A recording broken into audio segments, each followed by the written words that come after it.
another leader caught in sin. But what makes this one different is how long it went on and how high up he was. He was preaching accountability just weeks ago. He told his church, "We must live what we preach." But now, that same man has stepped down after confessing to a long-term extramarital relationship. This is the story of how a message about holiness collided with a hidden life and what it says about the culture of leadership in the modern church. And stay till the end, because what we're about to uncover isn't just about one man's fall. It's a pattern that might redefine what accountability actually means. This week, Acts 29, one of the most influential church planting networks in the world, announced that its vice president, Pastor Tyler Jones, has been removed from leadership. According to the network statement, Jones confessed to a long-term extramarital relationship that violated the standards of integrity and biblical conduct required for leaders. Jones founded Vintage Church in Raleigh, North Carolina, back in 2002 and rose to prominence as a voice for church growth and authentic faith. But behind that image, something else was growing, a secret relationship that has now brought his ministry to a halt. And here's where things get ironic. Just weeks before his confession, Jones stood before his congregation preaching about accountability, urging believers to live transparent lives and walk in holiness. Who will hold me accountable? Do you have somebody in your life that is asking you questions, knows where you might struggle, can more than anything encourage you? Sometimes accountability is always like you've done something wrong, like somebody's correcting you. But what if a brother or sister was in your life and they're just constantly encouraging you? Man, get into the Word. God is so good to us. He meets us in that spot. Those words now echo differently, almost hauntingly. He called others to repentance while carrying a secret of his own. But this isn't the first time a top Acts 29 leader has preached purity, then fallen short. If you followed Acts 29 for any length of time, this might feel like déjà vu. In 2014, its founder, Mark Driscoll, was removed after allegations of bullying and spiritual abuse.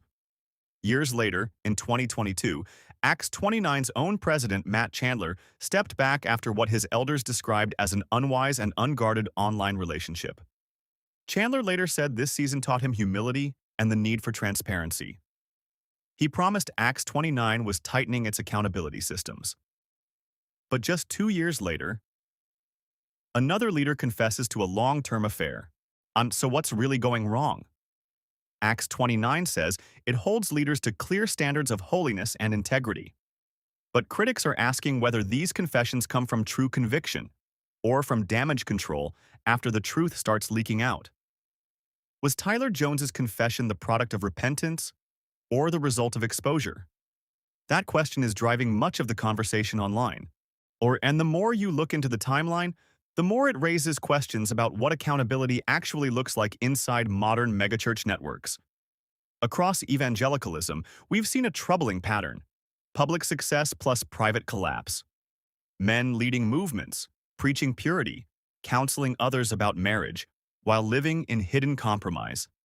How do they live with the contradiction? For many, it begins with isolation, a leadership bubble where accountability turns into admiration.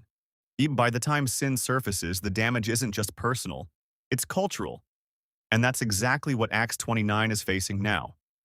Chandler's 2022 interview sounded like a turning point, a public declaration that Acts 29 was learning from past mistakes. And yet, 2 years later, history repeats itself. Different name, same pattern? This repetition raises a haunting question. Can any church movement truly protect itself from the same sins it condemns? Let's talk about who really pays the price when leaders fall. When a church leader confesses, the headlines fade. But for their families, staff, and congregations, the fallout lasts for years. Spouses carry the shame. Staff lose jobs. Congregants wrestle with trust.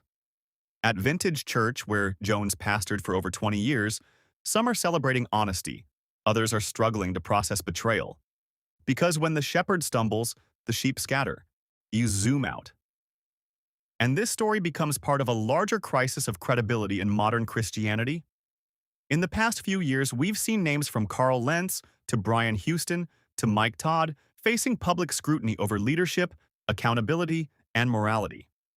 Every scandal chips away at public trust, not just in individuals, but in the institution itself. So what does real accountability look like? Real accountability isn't a press release, so it's relationships that can tell you no before you destroy everything. It's transparency, not spin. It's leadership that repents early, not after being cornered. Acts 29's. Future depends on whether it can live out the very message it preaches. This story isn't just about one leader's confession.